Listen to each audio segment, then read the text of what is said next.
ఆంధ్రప్రదేశ్ శాసనమండలి ఎన్నికల్లో పోటీ చేసిన ఒక అభ్యర్థి నామినేషన్ను తిరస్కరించాల్సిందిగా రాయలసీమకు చెందిన కొందరు నేతలు నాడు శాసనసభ సెక్రటరీగా ఉన్న సత్యనారాయణరావు అనే రిటర్నింగ్ అధికారిపై తీవ్ర ఒత్తిడి చేశారు, ప్రలోభపెట్టారు. ఆ రిటర్నింగ్ అధికారి భయభ్రాంతుడై ముఖ్యమంత్రి చంద్రబాబు నాయుడును సంప్రదించారు.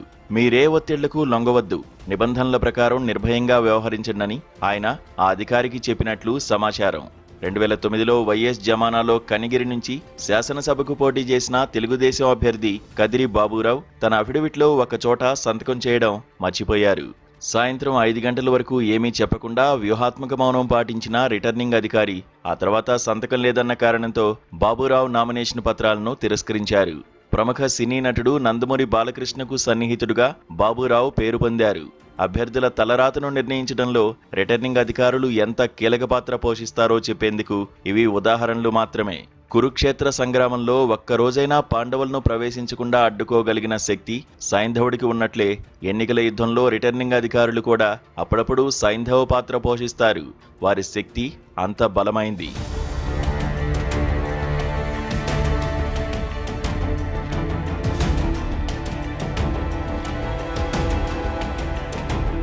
ఇటీవల మధ్యప్రదేశ్లో కాంగ్రెస్ అభ్యర్థి పార్టీ ప్రధాన కార్యదర్శి మీనాక్షి నటరాజన్ నామినేషన్ పత్రాలను తిరస్కరించడంలో అరవింద్ శర్మ అనే రిటర్నింగ్ అధికారి కీలక పాత్ర పోషించారు. మధ్యప్రదేశ్ ప్రభుత్వంలో ప్రిన్సిపల్ సెక్రటరీగా ఉన్న అరవింద్ శర్మ అంతకుముందు లోక్సభలో డైరెక్టర్గా ఉండేవారు. సాగు చట్టాలకు వ్యతిరేకంగా రైతులు ఉద్యమిస్తున్న కాలంలో వ్యవసాయ మంత్రిగా ఉన్న నరేందర్ సింగ్ తోమర్ సహాయంతో అరవింద్ శర్మ మధ్యప్రదేశ్కు వచ్చారంటే ఆయనకు బీజేపీతో ఉన్న బలమైన సంబంధాలు ఊహించుకోవాల్సిందే. తోమర్ ఇప్పుడు మధ్యప్రదేశ్ అసెంబ్లీ స్పీకర్గా ఉన్నారు. బహుశా మీనాక్షి నటరాజన్కు వ్యతిరేకంగా హైదరాబాద్లో ఒక ఫిర్యాదు దాఖలైందన్న విషయం బీజేపీ వర్గాలకు నోటిఫికేషన్ రాకముందే తెలిసుండాలి. లేకపోతే తమకు బలం లేకపోయినా మూడో అభ్యర్థిని రంగంలోకి దించేవారు కాదు. మీనాక్షి నామినేషన్ దాఖలు చేయడం, బీజేపీ వెంటనే ఆమెపై ఉన్న కేసును రిటర్నింగ్ అధికారికి గుర్తు చేయడం, ఆయన వెంటనే ఆమె నామినేషన్ను తిరస్కరించి బీజేపీ అభ్యర్థి ఏకగ్రీవంగా ఎన్నికయ్యారని ప్రకటించడం అంతా ఆగమేఘాలపై జరిగిపోయింది. బీజేపీ ఏమి చేసినా అంతా పగడ్బందీగా ఎంతో ముందుగా ప్లాన్ చేస్తుందని అర్థమవుతోంది.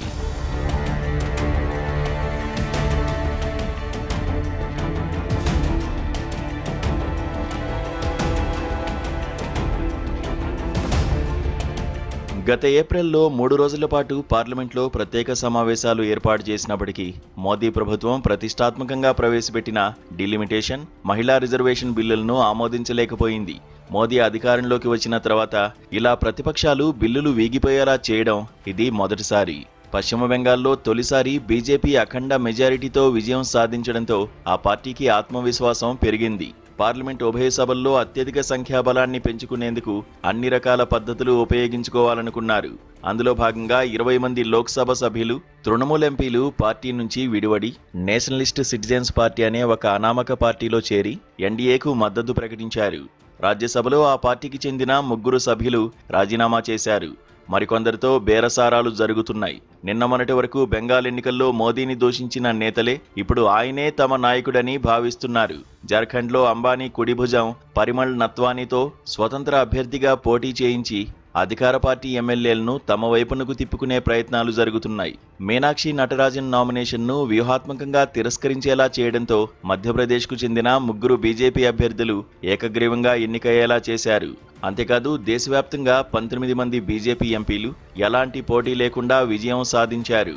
ఈ పరిణామాలతో ఉభయ సభల్లో తమకు తిరుగు లేకుండా చేసుకుని తాము అనుకున్న బిల్లులను ఆమోదించేందుకు మోదీ సర్కార్ రంగం సిద్ధం చేస్తోందన్న విషయం స్పష్టమవుతోంది. ఉభయ సభల్లో 2/3 వంతు మెజారిటీకి ఇంకా ఎన్డీఏ చేరువలోకి రాకపోయినప్పటికీ జూలైలో వర్షాకాల సమావేశాలు సమీపించే నాటికి బీజేపీ ఇంకెంతమందిని తమ వైపు తిప్పుకుంటుందో అన్న అంశంపై దేశ రాజధానిలో చర్చ జరుగుతోంది. మీనాక్షి నటరాజన్ నామినేషన్ తిరస్కృతి, తృణమూల్ కాంగ్రెస్ సభ్యులు ఎన్డీఏకు దాసోహం అయిన తర్వాత దేశవ్యాప్తంగా ప్రతి పార్టీలోనూ తమ మనుగడకు సంబంధించి ఒక రకమైన గుబులు బయలుదేరింది. ఉద్ధవ్ ఠాక్రే నేతృత్వంలోని శివసేన, పవార్ నేతృత్వంలోని ఎన్సీపీ కూడా అస్తిత్వ పరీక్షలో పడ్డాయని వార్తలు వస్తున్నాయి. ఈ నేపథ్యంలో వర్షాకాల సమావేశాల్లో మోదీ ప్రభుత్వం డీలిమిటేషన్, మహిళా రిజర్వేషన్ బిల్లులతో సహా అనేక కీలక బిల్లులను ఆమోదింపజేసేందుకు రంగం సిద్ధం చేసిందని స్పష్టమవుతోంది.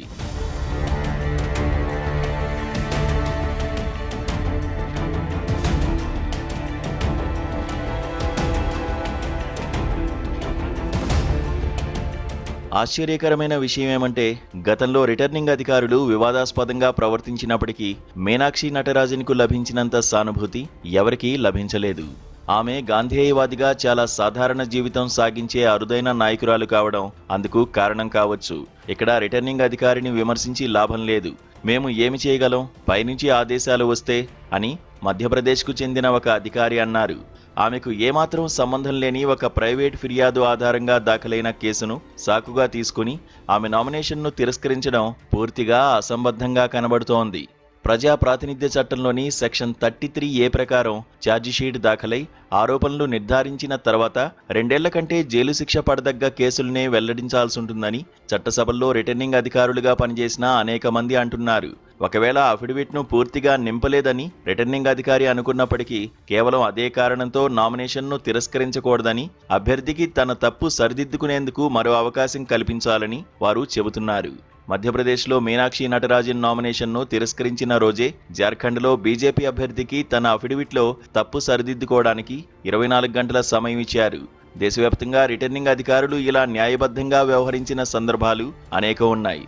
ఒక అభ్యర్థి ప్రజాస్వామికంగా ఎన్నికయ్యేందుకు అధికారులు వీలు కల్పించాలి, కానీ ఆ అభ్యర్థి ఎన్నిక కాకుండా అవరోధం కల్పించడం, అధికార పార్టీ రాజకీయాలకు అనుగుణంగా అధికారులు వ్యవహరించడం జరిగినప్పుడు మన దేశంలో ప్రజాస్వామ్యం ఆరోగ్యకరంగా లేదన్న విషయం స్పష్టమవుతోంది.